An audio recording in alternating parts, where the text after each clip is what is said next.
Hi, my name is Sharon Ballantyne, and I am the current chair for East Central Ontario Regional Council's Equity Team. This video is being recorded in April 2021. So, have you ever wondered what an equity monitor might do? What to do about diverse food needs for your event?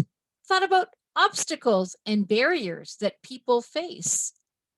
Explored how inclusive your community of faith, policies, and practices are. Wondered about people who use service animals. Considered who is missing at your table and pondered how to ensure they are included, needed, welcomed, and valued. The equity team could be just the place for you to explore and learn with us. We dive into all kinds of different practical issues and promote conversations you might want to engage others in.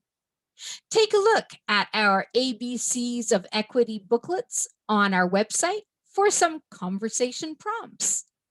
The equity team exists to support the work of providing an accessible, equitable environment at all East Central Ontario Regional Council events and meetings.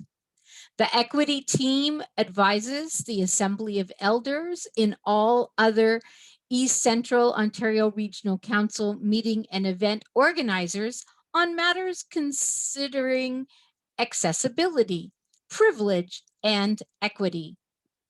The equity team will address any concerns raised and will help facilitate educational and learning events within ECORC. Our current initiatives are focusing on education and learning for ourselves and sharing across the Regional Council. We are developing content for videos up to 5 minutes in length to be available on the ECORC YouTube channel under Equity. We liaison with the National Church Equity Initiatives, connecting with the Anti-Racism Equity Officer, AREO, who is Adele Halliday. The equity team supports the equity monitors and maintains an equity checklist for organizers. The equity team meets approximately 6 times annually. Terms are 2 or 3 years in length, with youth having the option of a 1-year term. We are currently supported by 3 members from the Assembly of Elders and staff member Sharon Hull, who keeps us all connected and connecting with Regional Council life.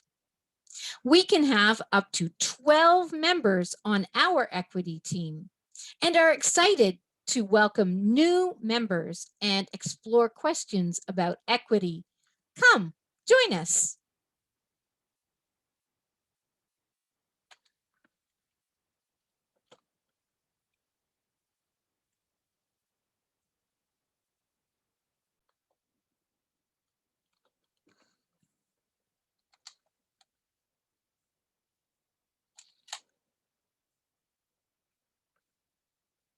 What do we need to know about service animals? Hi, thanks for tuning in to this equity video. My name is Sharon Ballantyne, and I am a member of the current equity team of the East Central Ontario Regional Council of the United Church of Canada. It is April 2021, and I am here to speak to you about service animals. Perhaps you have someone who attends your community of faith who uses a service animal. Please talk to each individual handler about their expectations for do's and don'ts, how you should engage or not engage. Service animals may be supporting a human partner for vision, hearing, special skills for mobility, autism, diabetes, epilepsy, the seizure alert, post-traumatic stress, emotional support. Many dogs become working dogs supporting a team as special canine units who might be trained to sniff out drugs, locate missing people, detect special substances for which they have been especially trained. These sorts of animals have specialized careers in the helping professions, such as police and firefighters. Though not service animals, there are a growing number of trained therapy dogs who receive training. They are a pet, but they accompany their owner to special visits such as hospitals and long-term care facilities. Therapy animals are not service animals. It is not always self-evident why a person needs a service animal.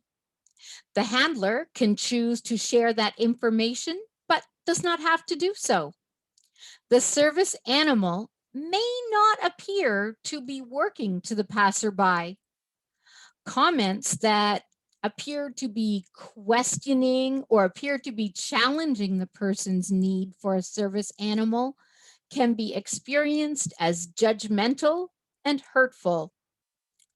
A partnership that is very new, that is, the team has recently graduated, will be different from a more seasoned team that has been together for a number of years. It is important to not judge or compare a new dog to a prior one. It is appropriate to offer some assistance if you sense there could be a need for additional help.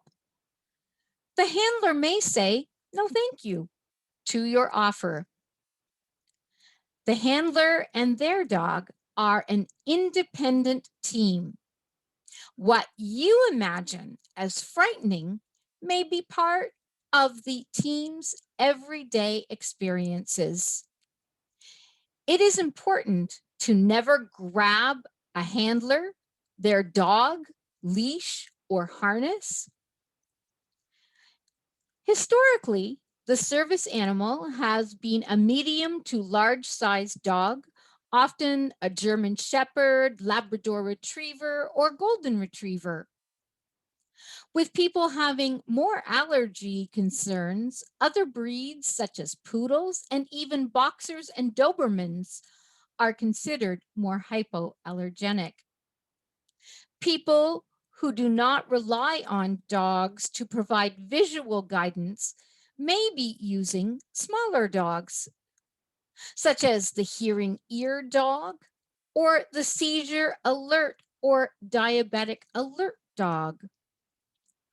Numerous dog training schools exist across North America and throughout the world, each with different harness designs and different identifying characteristics to indicate the service animal is working.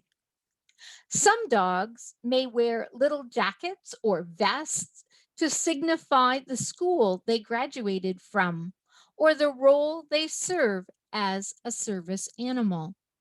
Dogs that are being puppy raised to become future service animals may have different identifying vests or sweaters as well. Dogs in training have different expectations and identifiers from a dog that has completed its training and graduated after being matched with a partner and trained with that individual. Though the dog is the most widely recognized, in unique situations, there may be different kinds of animals that provide a service. For example, some visually impaired people train with a guide miniature horse, which is appropriate for their circumstances. Horses live into their 20s and 30s, meaning a long working relationship potential for the handler and their guide. Dogs that guide the blind have often been given the generic title of a seeing eye dog. Unless the dog has graduated from the seeing eye school, it is not a seeing eye dog.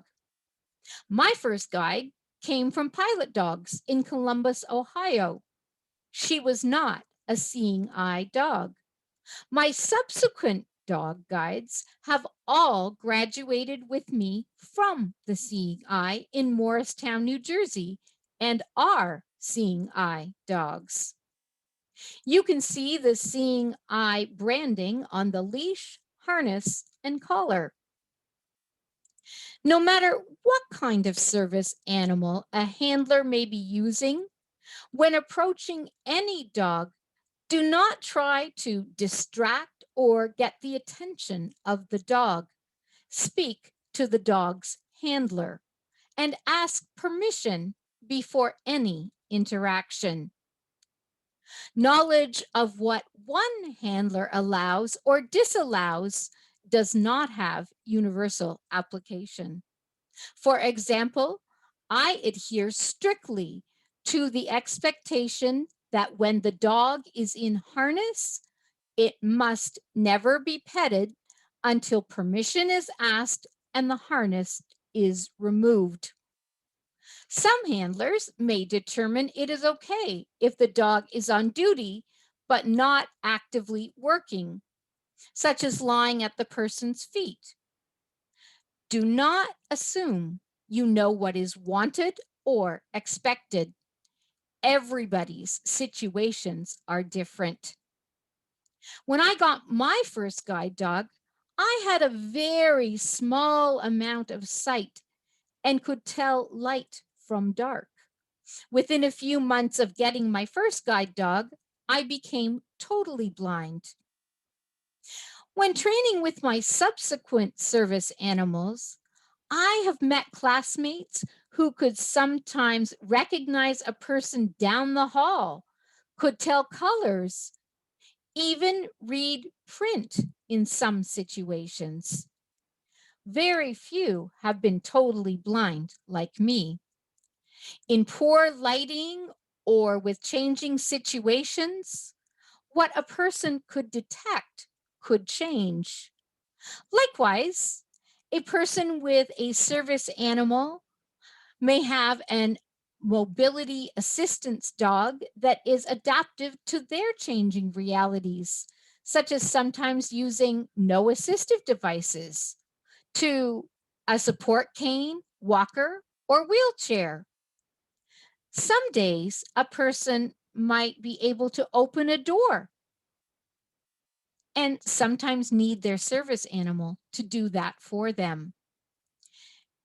A person with a seizure alert dog or for diabetes can never know when their dog will need to provide emergency support they are trained to give. It is truly amazing what service animals can be trained to accomplish. I know of a situation in which a blind person who had a guide dog for that purpose had her dog trained from a second school to work with the person when they became reliant on a wheelchair. Some deafblind people might have dogs that support to some degree their dual needs. I know of a person who has a service dog for autism support, who also has seizures, and the dog, without being taught, began alerting for seizures as the dog learned to sense the person's situation. Like people, animals have different personalities, different strengths, different areas of challenge. Every day I learn as a dog handler. I am so blessed by my service animal. We all have good and challenging moments. If you are a pet owner, please keep your dog on leash at all times when out in public. It is frightening how many times dog handlers and their partners have to deal with loose dogs. A couple of weeks ago, I was crossing a street with my parallel traffic being a very busy highway, and a loose dog came racing over, distracting my dog in the middle of a street crossing. The dog raced over to where we were trying to make a safe crossing. The owner had removed their dog's leash and was standing in the side street talking on her cell phone. The person commented, their dog just wanted to say hello and sniff my dog, clearly not comprehending the danger. If my dog had veered us to the left or into the oncoming highway traffic. We got across the street, but those sorts of incidents are dangerous. That person and their loose dog meant no harm, but we all know how fast accidents can happen. We won't get into aggressive dogs in this video. Let's just say those situations are terrifying. Each of us is responsible for controlling our dogs at all times. Videos can offer insights into learning about people who use service animals and for what purposes.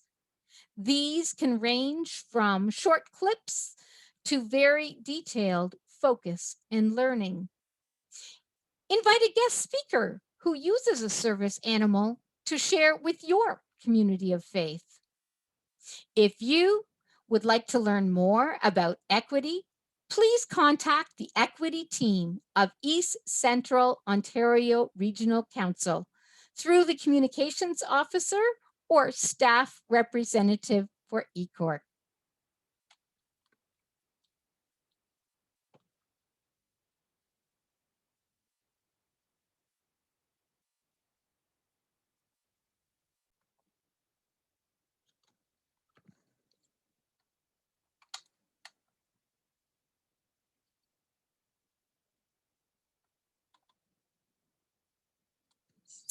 What do we need to think about to become equitable? Hi, thank you for tuning in to this equity video.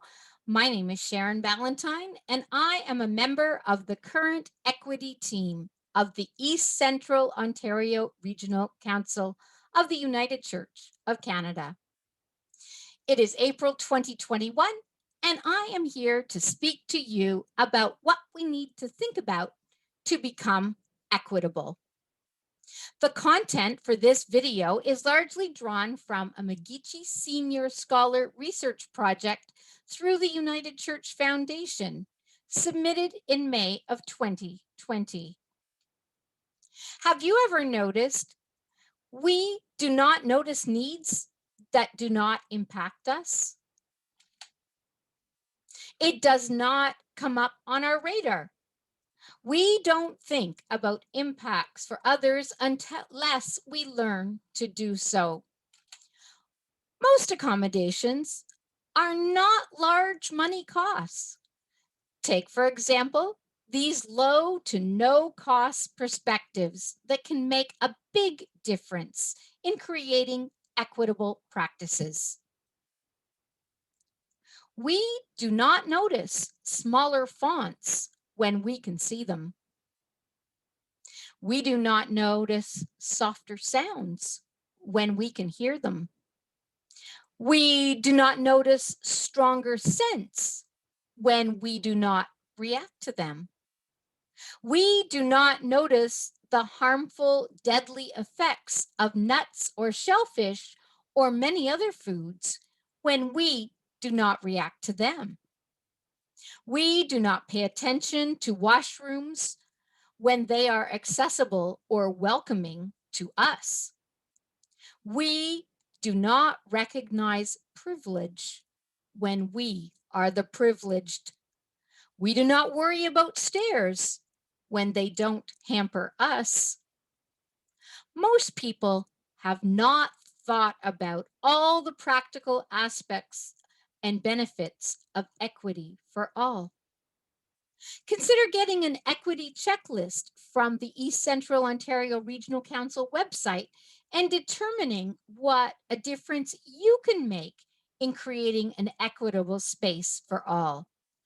It truly will draw the circle wider. If our communities of faith look ahead and have equitable practices in place, visitors, people experiencing changing needs will be able to focus on their worship and being involved in the life and work of their community of faith more fully.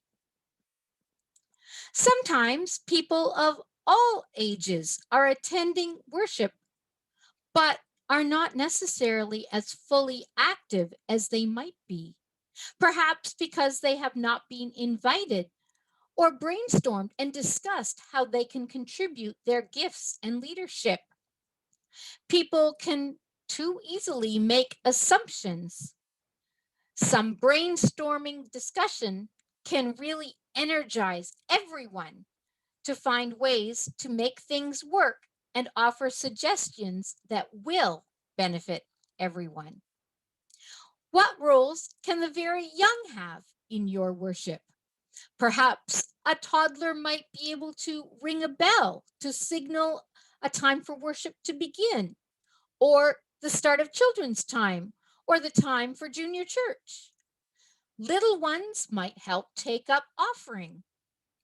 Children and youth are more likely to participate if they have a purpose. Perhaps a mentoring program would help.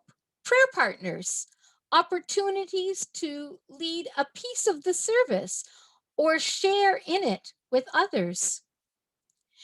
Invite people to use their skills from arts, crafts, music to cooking, nature, writing, and topics of interest. Get everyone involved and watch the energy levels rise. Do you have a resident photographer or photography team who will capture memories? We are almost always looking for more photos to keep things current on websites and social media. Can some groups prepare refreshments? Every opportunity to get to know people and deepen relationships is powerful. Dr. Tom Reynolds of Emmanuel College, our United Church Seminary in Toronto, coined the phrase withness. By adding an H in witness, we are reminded of the importance of being with one another. The pandemic has taught us about the longings of gathering and being together. Consider your own community of faith and all of its contexts. Explore ways to ensure equity. If you need some help, reach out to the equity team and we'll do our best to provide some help. How often do people leave our midst and we don't know why, but we also don't find out? Perhaps access to transportation is the barrier, and that could easily be solved, but not asked for, because people do not like to feel they are a burden or inconvenience. We know we can be shy about inviting others to come to church, but it makes a big difference when a person or family gets a personal invitation. Perhaps your community of faith might explore an outreach when it's safe to gather. Be proactive now to be as equitable as possible with these tips and others you think of for your community of faith. You might make invitations to your community and neighborhood to come celebrate. Think about these ideas. Use a font large enough that all can see 40 font for projection. Provide signage with picture or symbols if possible to washrooms, emergency exits, and various rooms. Create a map as part of a welcome package for visitors. Use nameplates and name tags to identify people, including their preferred pronouns. When speaking, say your name. Model the habit of introducing yourself. Provide seating arrangements so that all can see the screen and the person speaking. Make sure the greeters are familiar with who is in position of responsibility for each worship so they can answer questions and make introductions. Be able to provide the order of service in different formats as requested. Electronic and large print, for example. Provide agenda in advance of meetings.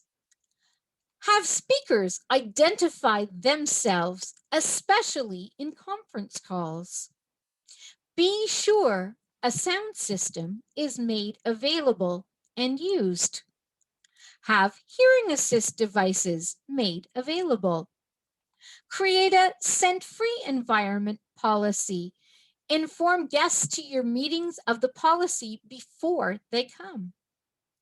Floral arrangements, perfumes, colognes, hairspray can cause a major asthmatic attack or life-threatening reaction. Be mindful that sometimes candles, smudging, etc., can cause a reaction. Be sure participants know plans to use candles or smudging. Put on invitations to meetings that this is a scent-free and nut-free space. Severe allergy sensitivity may be caused by certain foods. Set standards. Example, nut-free zone. Discover food allergies, sensitivities, and dietary needs within your group. Gluten-free, lactose intolerant, vegetarian, vegan. Abide by your standards in both the catering of food and the bringing of your own meal. Inform guests to your meals of food standards. Have water available. Hug only with permission. Don't crowd out others' personal space. Consider physical space, barriers to mobility. Handicap, accessible, gender-neutral washrooms. Service animal knowledge.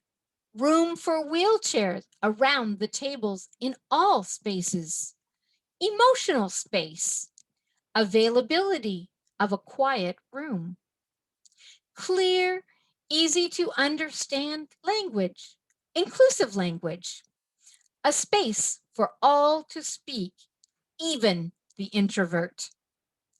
If you would like to learn more about equity, please contact the equity team of East Central Ontario Regional Council through the communications officer or staff representative of ECORP.